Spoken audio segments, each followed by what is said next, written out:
Asia அளவுல நம்ம சூசேப்பருக்கான கோயில் நம்ம தமிழ்நாட்டுலதான் முதல் இடத்துல இருக்குதுங்க.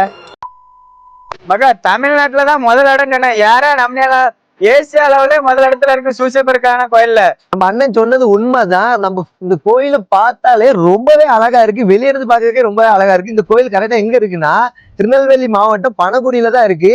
சரி வாங்க கோயில போயிட்டு பார்க்கலாம்.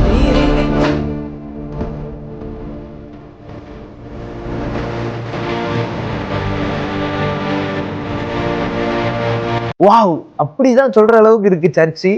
அவ்வளவு பிரம்மாண்டமா இருக்கு கைஸ். அப்போ சர்ச்சை பார்த்தோன்னே நான் வாயடைச்சு போய் தான் இருக்கேன். அவ்வளவு பிரம்மாண்டமா இருக்கு. அதே மாதிரி சர்ச்சில் ஒவ்வொரு இடத்துலையுமே ஜீசஸோட அந்த எப்படி இறந்தாரு, மறுஉயிர் வந்தது, இந்த மாதிரி எல்லாமே சுத்தி சுத்தி ஸ்டாச்சுவாவும் இருக்கு. சூப்பரா இருக்கு சர்ச்சு. ரொம்ப பிரம்மாண்டமா இருக்கு. கன்னியாகுமரில இருந்து சென்னைக்கு போனாலும் சென்னையில இருந்து கன்னியாகுமரி போற பைபாஸ்ல இருந்து பாத்தீங்கன்னாலே இந்த சர்ச்சு தெரியும். உள்ள வந்தீங்கனாலே அவ்வளவு பீஸ்ஃபுல்லாகவும் ரொம்பவும் அமைதியாகவும் இருக்கு. அது மட்டும் இல்லாம அவ்வளவு பிரம்மாண்டமா இருக்கு. ஸோ நீங்க இந்த பைபாஸ்ல இருந்து இது பார்த்தாலே கண்டிப்பா இந்த சர்ச்சு தெரியும். ஒன் டைம் ஆச்சு வந்து விசிட் பண்ணி பாருங்க. இந்த தேர் பாத்தீங்கன்னா மாசம் புதன்கிழமை ஊரை சுத்தி வந்து எல்லாத்துக்குமே அன்னதானம் கொடுக்குறாங்க. அது எல்லா மாசமுமே நடக்குது. உங்களுக்காண்டி நானும் கருத்தர்கிட்ட வேண்டிக்கிட்டேன். நான் உங்ககிட்ட என்ன கேட்பேன், அதை மட்டும் பார்த்து எடுத்து லைட்டா அதை பண்ணி விட்டுருங்க.